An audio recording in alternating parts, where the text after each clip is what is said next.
പ്രിയമുള്ളവരെ, സാമൂഹ്യ സമത്വ വേദിയുടെ രണ്ടാമത് വീഡിയോ ആണിത്. ഞങ്ങളിതിലൂടെ പറയാൻ ശ്രമിക്കുന്നത് സാമൂഹ്യ പ്രതിപക്ഷം എന്നുള്ളൊരു സങ്കല്പത്തെ പറ്റിയാണ്. പ്രതിപക്ഷമെന്ന് പറയുമ്പോൾ തന്നെ നമ്മുടെ മനസ്സിൽ ഓടിയെത്തുന്നത് രാഷ്ട്രീയ പാർട്ടികൾ ഭരണം നടത്തുകയും ആ സർക്കാരിൻ്റെ പാർലമെൻറ്റിനകത്ത് നിയമസഭയ്ക്കകത്ത് ഒരു പ്രതിപക്ഷം ഉണ്ടാവുകയും ഭരണപക്ഷത്തിൻ്റെ തെറ്റുകളൊക്കെ ജനങ്ങളുടെ അടുത്ത് ബോധ്യപ്പെടുത്തുകയും തെറ്റുകൾ ചൂണ്ടിക്കാണിച്ച് തിരുത്താൻ പ്രേരിപ്പിക്കുകയും ചെയ്യുന്നൊരു പ്രതിപക്ഷ സങ്കല്പം എന്നുള്ള ഒരു ബോധമാണ്, അത്തരം ഒരു രാഷ്ട്രീയ ബോധമാണ് നമ്മുടെ മനസ്സിൽ ഓടിയെത്തുക. എന്നാൽ അത് മാത്രമല്ല, അത് ഒരു വശത്ത് നമുക്ക് ആവശ്യമായ ഒരു ഘടകം തന്നെയാണ്. ഒരു കാലത്ത് ഇത് വളരെ പുരോഗമനപരം തന്നെ ആയിരുന്നു. 1670കളിലാണ് ഇംഗ്ലണ്ടിൽ രാഷ്ട്രീയ പാർട്ടികൾ രൂപം കൊള്ളുന്നത്. 19-ാം നൂറ്റാണ്ടോടുകൂടി രാഷ്ട്രീയ പാർട്ടികളിൽ വീണ്ടും ചില മാറ്റങ്ങൾ ഉണ്ടാവുകയും രാഷ്ട്രത്തിനു വേണ്ടിയും തൊഴിലാളി വർഗത്തിനു വേണ്ടിയും രാഷ്ട്രീയ പ്രവർത്തനവും വിപ്ലവ പ്രവർത്തനവും തൊഴിലാക്കിയവരുടെ വർഗമാണ് രാഷ്ട്രീയ പാർട്ടികളിലും വിപ്ലവ പാർട്ടികളിലും എന്നുള്ളൊരു നിർവചനവും, അങ്ങനെ കേഡർ പാർട്ടി സമ്പ്രദായം രൂപപ്പെടുകയൊക്കെ ചെയ്തു എന്നുള്ളൊരു കാര്യം നമുക്ക് ചരിത്രത്തിൽ നിന്ന് മനസ്സിലാക്കാൻ കഴിയും. ഓർക്കണം, 1917 റഷ്യൻ വിപ്ലവത്തിന് ശേഷമാണ് കേഡർ സമ്പ്രദായമുള്ള രാഷ്ട്രീയ പാർട്ടികൾ കേരളത്തിലും രൂപപ്പെട്ടു വരുന്നത്. RSS പോലുള്ള കേഡർ പാർട്ടി രൂപപ്പെടുന്നതും കമ്മ്യൂണിസ്റ്റ് പോലെയുള്ള കേഡർ പാർട്ടികൾ രൂപപ്പെടുന്നതും റഷ്യൻ സോഷ്യലിസ്റ്റ് വിപ്ലവത്തിന് ശേഷമാണ്. എണ്ണയിട്ട് പ്രവർത്തിക്കുന്നത് പോലെയുള്ള രാഷ്ട്രീയ പാർട്ടി പ്രവർത്തന സങ്കല്പങ്ങളായിരുന്നു. രാഷ്ട്രീയ പാർട്ടി പ്രവർത്തനം ആവശ്യമാണ് ഒരു വശത്ത്. എന്നാൽ ഇത്തരം രാഷ്ട്രീയ പാർട്ടി രൂപീകരണം നടക്കുന്നതോടുകൂടി ഇതിനകത്ത് നിന്ന് തെറ്റുതിരുത്താൻ കഴിയാത്തൊരു ദയനീയമായ അവസ്ഥ നമുക്ക് മനസ്സിലാക്കാൻ കഴിയും. അതുകൊണ്ട് ഇനിയുള്ള കാലം രാഷ്ട്രീയ പാർട്ടികളിലൂടെ മാത്രമാണ് കാര്യങ്ങൾ നടക്കുന്നത് എന്നുള്ളൊരു അന്തരീക്ഷം മാറിയേ മതിയാവൂ. ജനാധിപത്യത്തിൻ്റെ വികാസത്തിന് രാഷ്ട്രീയ പാർട്ടികളിലൂടെ മാത്രമാണ്, അല്ലെങ്കിൽ ഒരു ഏകദൈവ വിശ്വാസം പോലെ തൻ്റെ ഒരു പാർട്ടിയിലൂടെ മാത്രമേ കാര്യങ്ങൾ നടക്കൂ എന്നുള്ളൊരു ബോധം മാറേണ്ടതുണ്ട്. ജനാധിപത്യത്തിനകത്ത് ബഹുജനങ്ങളുടെ വിവിധ കോണുകളിൽ നിന്ന് തങ്ങളുടെ അവകാശത്തിന് വേണ്ടി ശബ്ദിക്കുവാനും മാറ്റങ്ങൾ കൊണ്ടുവരാനും കഴിയുന്ന വൈവിധ്യമാർന്ന പ്രവർത്തനങ്ങളുടെ സാധ്യതകളെ ജനാധിപത്യത്തിൻ്റെ രാഷ്ട്രീയ സംവിധാനത്തിനകത്ത് ഉപയോഗപ്പെടുത്തേണ്ടതാണ്. ആ നിലയിൽ പൊതുജനങ്ങളുടെ ശബ്ദം കേൾക്കുകയും പൊതുജനങ്ങളുടെ ശബ്ദത്തിന് വില കൽപ്പിക്കുകയും പൊതുജനങ്ങൾക്ക് രാഷ്ട്രീയ പാർട്ടി നേതൃത്വത്തെയും ഭരണാധികാരികളെയും തിരുത്തുവാനും കഴിയുന്ന ഒരു സംവിധാനം ഇനിയും ഉയർന്നു വന്നേ മതിയാവൂ. പുതിയ തലമുറകൾ ഇനിയും രാഷ്ട്രീയ പാർട്ടികളിൽ ദീർഘകാലം പ്രവർത്തിച്ച് അവർക്ക് ശബ്ദിച്ചു കഴിഞ്ഞാൽ, അവർ വിമർശിച്ചു കഴിഞ്ഞാൽ പാർട്ടികൾക്കകത്ത് തന്നെ ഇടമില്ലാതെ പുറത്താകപ്പെടുകയും കടക്കൂ പുറത്ത് എന്ന് മാധ്യമക്കാരോട് മാത്രമല്ല സ്വന്തം പാർട്ടിക്കാരോട് പറയുകയും കുലദ്രോഹികളാണെന്നും വർഗവഞ്ചകരാണെന്നും ഇങ്ങനെയൊക്കെയുള്ള ആക്ഷേപങ്ങൾ പറഞ്ഞ് വിമർശനത്തിൻ്റെ നാവ് അടപ്പിക്കുന്ന രാഷ്ട്രീയ പാർട്ടികളുടെ ദുരന്തപൂർണമായ പിന്തിരിപ്പൻ സമീപനങ്ങൾ മാറുകയും അതിനുവേണ്ടി ഇനി ആയുസ് കളയാൻ തയ്യാറല്ലാത്ത ഒരു രീതി ഇവിടെ വളർന്നു വന്നേ മതിയാകൂ. അതുകൊണ്ട് ജാതിക്കും മതത്തിനും രാഷ്ട്രീയ പാർട്ടികൾക്കും പുറത്ത് പൊതുജനങ്ങളുടെ ശബ്ദമായി വളരെ വേഗത്തിൽ തന്നെ, വളരെ ദ്രുതഗതിയിൽ തന്നെ തീരുമാനമെടുക്കാനും ആശയങ്ങൾ എല്ലാ വ്യക്തികളിലും എത്തിക്കാനും കഴിയുന്ന സംവിധാനങ്ങളെ ഉപയോഗപ്പെടുത്തിക്കൊണ്ട്, സോഷ്യൽ മീഡിയ ഉപയോഗപ്പെടുത്തിക്കൊണ്ട് രാഷ്ട്രീയ അഭിപ്രായങ്ങൾ രൂപപ്പെടുത്തുകയും രാഷ്ട്രീയ പാർട്ടികളുടെ നയങ്ങളെ ചോദ്യം ചെയ്യുകയും തിരുത്തേണ്ടതാണെങ്കിൽ തിരുത്താൻ അവർക്ക് കഴിയുന്നില്ലെങ്കിൽ അവരെ പുറന്തള്ളിക്കൊണ്ട് നേരിട്ട് യുവജനങ്ങൾ അല്ലെങ്കിൽ പൊതുജനങ്ങൾ രാഷ്ട്രീയ പാർട്ടികൾക്ക് പുറത്ത് ഇടപെടാൻ കഴിയുന്ന, സ്ഥാനാർത്ഥികളെ നിർത്താൻ കഴിയുന്ന, പലയിടത്തും രാഷ്ട്രീയ പാർട്ടികൾ മുന്നോട്ട് വെക്കുന്ന സ്ഥാനാർത്ഥികൾ തോറ്റുപോകുന്ന അനുഭവം വരെ നമുക്ക് ഈ കഴിഞ്ഞ തെരഞ്ഞെടുപ്പിൽ വരെ നമുക്ക് കാണാൻ കഴിയും. പ്രത്യേകിച്ച് വി ഡി സതീശൻ മുഖ്യമന്ത്രി ആയൊരു പശ്ചാത്തലം കൂടെ നോക്കൂ.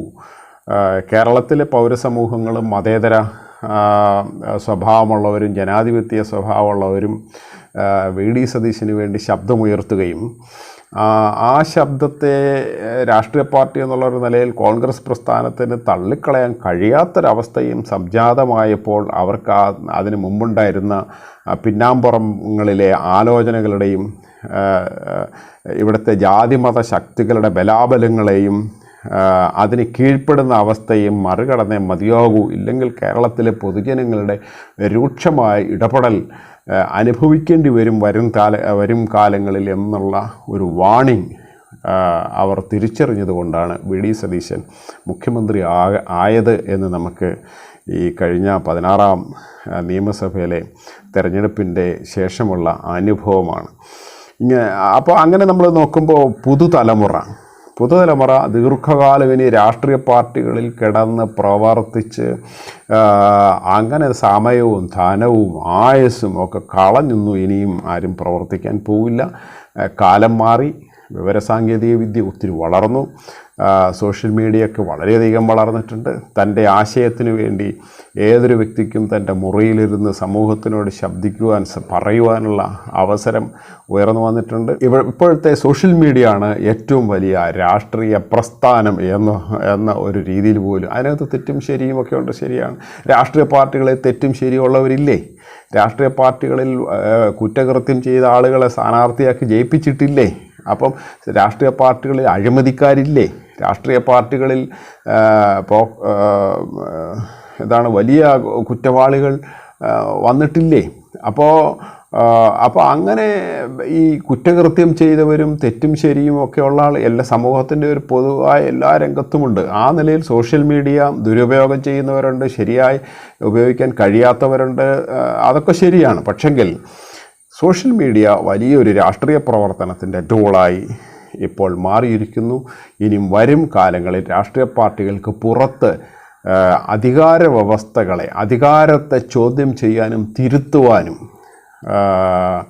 കഴിയുന്ന ഒരു ശക്തിയായി അഥവാ സാമൂഹിക പ്രതിപക്ഷമായ ഒരു സങ്കല്പം ജാതിക്കും മതത്തിനും പുറത്ത് രാഷ്ട്രീയ പാർട്ടികളുടെ ഒരു വലിയ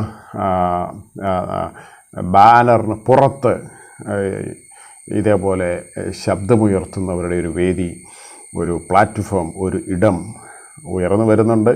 ഇതിനെയാണ് ഞങ്ങൾ സാമൂഹിക പ്രതിപക്ഷം എന്ന് പറയുന്നത്. ജനങ്ങൾക്ക് മുമ്പിൽ കൊടുക്കുന്ന രാഷ്ട്രീയ പാർട്ടികളുടെ വാഗ്ദാനങ്ങൾ, തെരഞ്ഞെടുപ്പ് വാഗ്ദാനങ്ങൾ നടപ്പിലാക്കിയോ എന്ന് നോക്കുവാനും, രാഷ്ട്രീയ പാർട്ടികളുടെ ജനപ്രതിനിധികളെ ജനകീയമായി മോണിറ്റർ ചെയ്യുവാനും, അവരുടെ പ്രവർത്തനങ്ങളെ കാലാകാലങ്ങളിൽ വിലയിരുത്തുവാനും കഴിയുന്ന ഒരു സാമൂഹിക സംവിധാനം, ഒരു ജാഗ്രതയോടെയുള്ള ഒരു നോട്ടം, അങ്ങനെ ജനങ്ങളുടെ സ്വയം സജീവമായ ഒരു രാഷ്ട്രീയ അവബോധം, അതായത് അതിനൊരു പ്രത്യേകത കൂടിയുണ്ട്. ഇവരൊക്കെ വേറെ ഏതെങ്കിലും തരത്തിൽ തൊഴിലെടുക്കുന്നവരും ജോലി ചെയ്യുന്നവരും ആയിരിക്കും. രാഷ്ട്രീയ പ്രവർത്തനം തൊഴിലാക്കിയവരുടെ വർഗമല്ല സാമൂഹ്യ പ്രതിപക്ഷ രംഗത്ത്. അവർ ഉപജീവനത്തിന് വേണ്ടി മറ്റേതെങ്കിലും മേഖലയിൽ ജോലി ചെയ്യുന്നവരാണ്. അതുകൊണ്ട് തന്നെ രാഷ്ട്രീയത്തിൽ പ്രവർത്തിച്ച് സമ്പത്ത് വിഭവങ്ങൾ കൊള്ളയടിക്കുകയും അഴിമതി നടത്തി ധനം സമ്പാദിക്കുകയും ചെയ്യണം എന്ന് വിചാരിക്കുന്ന രാഷ്ട്രീയം തൊഴിലാക്കിയവരുടെ വർഗത്തെ പോലെയല്ല, അതിനേക്കാൾ മെച്ചപ്പെട്ട ഒരു വിഭാഗമാണ് സാമൂഹ്യ പ്രതിപക്ഷം എന്നുള്ള സങ്കല്പത്തിൽ നിന്ന് ശബ്ദിക്കുന്നവരുടെ മേഖല.